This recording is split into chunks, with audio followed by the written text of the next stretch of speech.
In the Middle Ages, not only humans, but animals were brought to trial. From pigs to rats, even insects, many creatures were judged with real accusations. Now we're taking a look at the strangest and darkest cases in history. Section 1. The strangest trial of the Middle Ages. The year is 1386. The town of Falaise in France. The city square is packed. The crowd has gathered to watch the upcoming trial, accompanied by the sound of drums. Officials bring the accused to the platform. He is wearing a newly sewn vest, white gloves on his hands, and a mask on his face. The crowd falls silent. The official makes the final preparations to carry out the sentence. But the one on trial is not a human. It is a pig. Yes, you heard that right. A pig was arrested, brought before a court, and sentenced to the heaviest punishment for causing the death of a small child. And this is not a myth. The invoice preserved in museums today clearly states, a new pair of gloves has been purchased for the executioner to carry out his duty. Cost 10 tours coins. But why? Had the people of the Middle Ages completely lost their minds? Or was there a deeper fear behind this bizarre scene, something we cannot easily grasp today?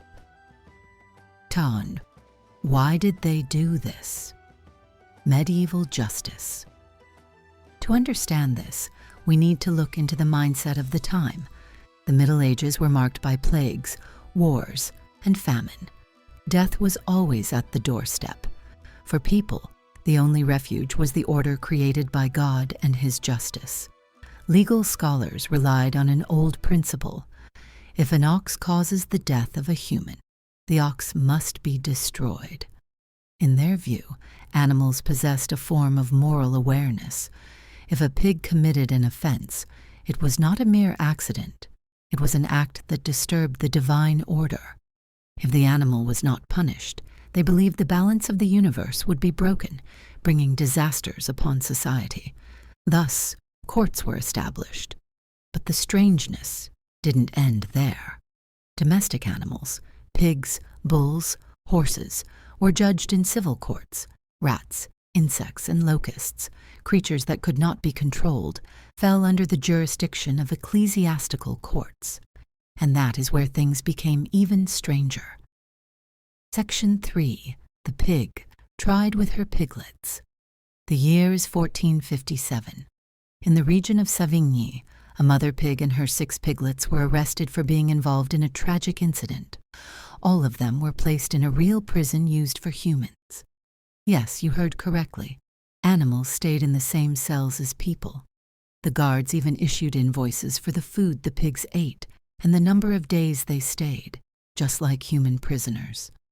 When the trial day arrived, lawyers defended both the mother and the piglets. The verdict was as follows. The mother pig was guilty and would be punished. But for the piglets, a historic judgment was delivered. It is true that the piglets were present at the scene.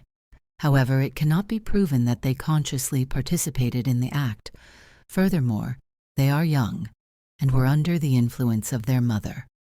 The result? The piglets were acquitted. The mother pig, however, was punished at the gallows set up in the town square. This event shows how detailed, yet absurd, the legal system of that era could be. Section 4. The rats and the smartest defense in history. Catching pigs was easy. But how do you put thousands of rats on trial? In 1522, in the region of Autun in France, rats were brought before an ecclesiastical court for destroying barley crops. Summons were prepared and publicly announced in the town square. The court appointed a young lawyer to defend the rats, Barthélemy de Chasseneux, and he delivered one of the most ingenious defenses in legal history. When the rats did not appear at the first hearing, the judge asked, "Where are your clients?"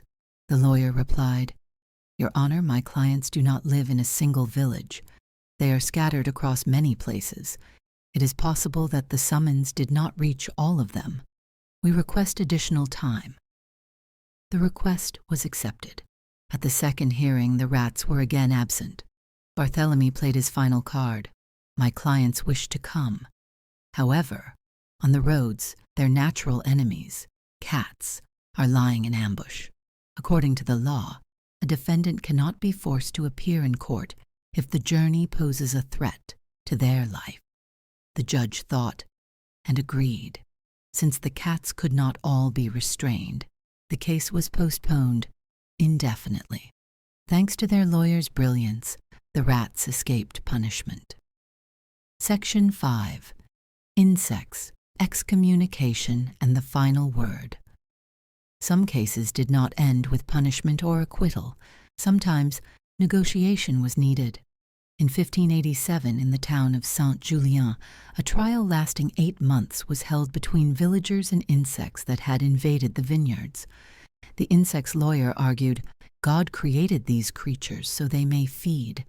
You cannot starve them." The court issued an unbelievable decision. Villagers were to allocate a new piece of land outside the village for the insects. A committee inspected the land, confirmed its fertility, and prepared an official report. If the insects did not accept this offer, the church intervened. Priests went into the fields with torches, recited prayers, and formally excommunicated the insects, placing a curse upon them.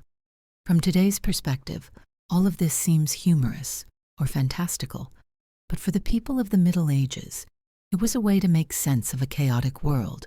Punishing a pig might not stop a plague, but it gave people the comforting illusion that justice still existed.